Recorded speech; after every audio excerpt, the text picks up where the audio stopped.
Hello everyone, welcome back again to my YouTube channel. Thank you very much for your love and support. As always, I remain loyal. So there's the first day you're coming across this channel for the first time. This is Agatha Progress channel, and I come across your way every blessed day. In this channel, as you can see, we bring the latest and we bring the happening all over the globe. And in this channel also, we react to all videos. Yes, all videos. And I do hope you join the family. Right now, this video you are about to watch, I don't know what you felt about this video, but I hope you do pick some sense from this video. All right, let's dive into the news in details. I mean, how do you feel as a young Nigerian living in a country where you know that the authorities cannot protect you against criminals? I feel bad. I hate myself being in Nigeria in this kind of country with such leaders, and then I feel I would say I'm not even hopeful if things will get better. As a young person, I really feel very bad and self-pity. Let me tell you something. There are times, from my experience from Maiduguri, there are times where those that have been rescued by the security agencies to IDP camps, yes, like camps made for the internally displaced persons. Yes.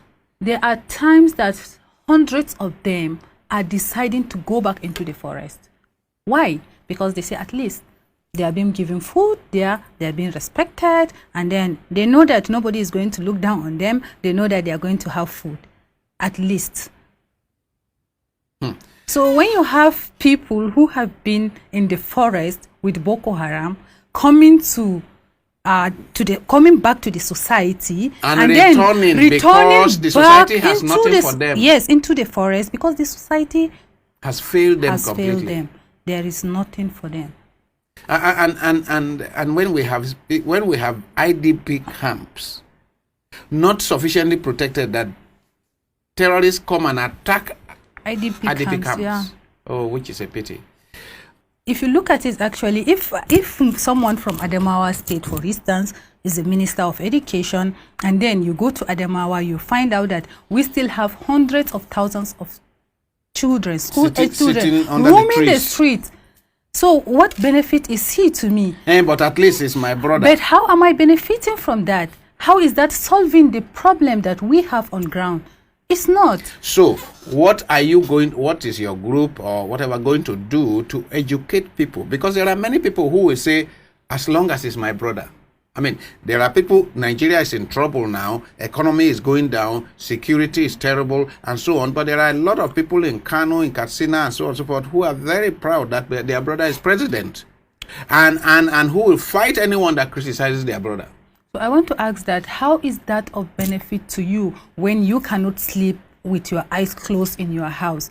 When the person that you claim to be your brother is responsible for providing the security and he's sleeping with his family comfortably, and then you in your house, you can't sleep with your eyes closed. They deliberately not allow free flow, the right information to get to the people. They mislead people in their campaigns. They mislead people, misinform people, and then make the situation deliberately the way it is for their own benefit.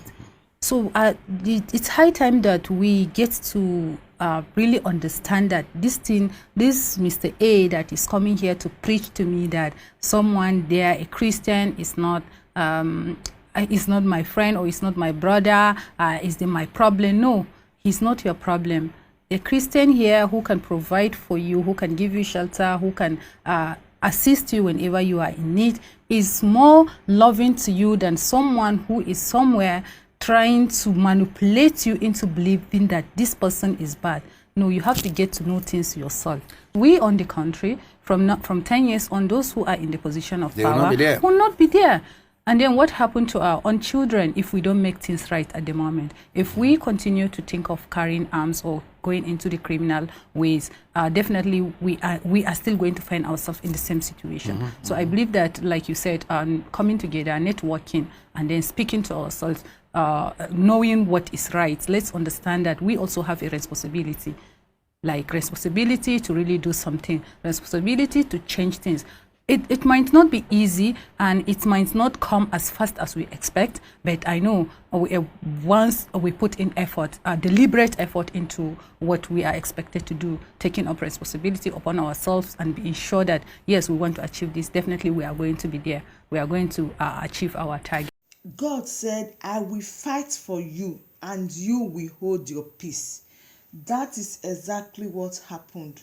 When you think that you know it all, God said you did not know half.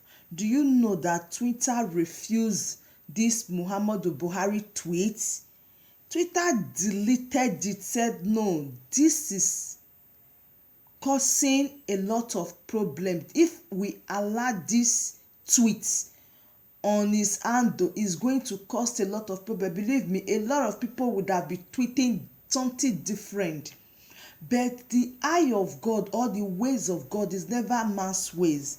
That is why Twitter reject Muhammadu Buhari's tweet. It was cancelled. Twitter cancelled it. In fact, it was deleted. That was why Lai Mohammed wanted to die, use his head to hit wall. Like, what about all the people speaking even against the government? What did Twitter do? You see, that is a shame. That is the beginning of another failure. Muhammadu Buhari has failed again. This time it will continue to fail. There is no father, there is no mother that will stay alive and allow somebody else to be taking the life of his children. It's impossible. It's not possible. That is exactly what is happening. How will you that claim yourself as a president of a country, bringing war into the country? They are waiting for Muhammadu Buhari. Those things that he wants to bring, those trades, operation, Python dance or whatever, let him continue bringing them to the southeast. They are waiting for them. He made the statement openly. He made it openly in Chinese television, and he think that Muhammadu Buhari is still the one operating Twitter, that nobody can talk to him, that he can just come on here and say all that. But believe me, he met it the other way around. Twitter quickly carried the comment and delete it. That is the beginning of another struggle. That is the good news I brought for you people, my wonderful family. Please, if you know you have not subscribed to this channel, what are you waiting for? Because believe me, a lot is going to come in. A lot is coming up, like back to back. Why I did not bother to read this Muhammadu Buhari write-up is because it's a taboo. It's offensive. It does not want the publicity. The only one that Twitter have done to him is enough for him to sit down and think about his life, because those generations you are planning for, they've moved more than this. So choose another way.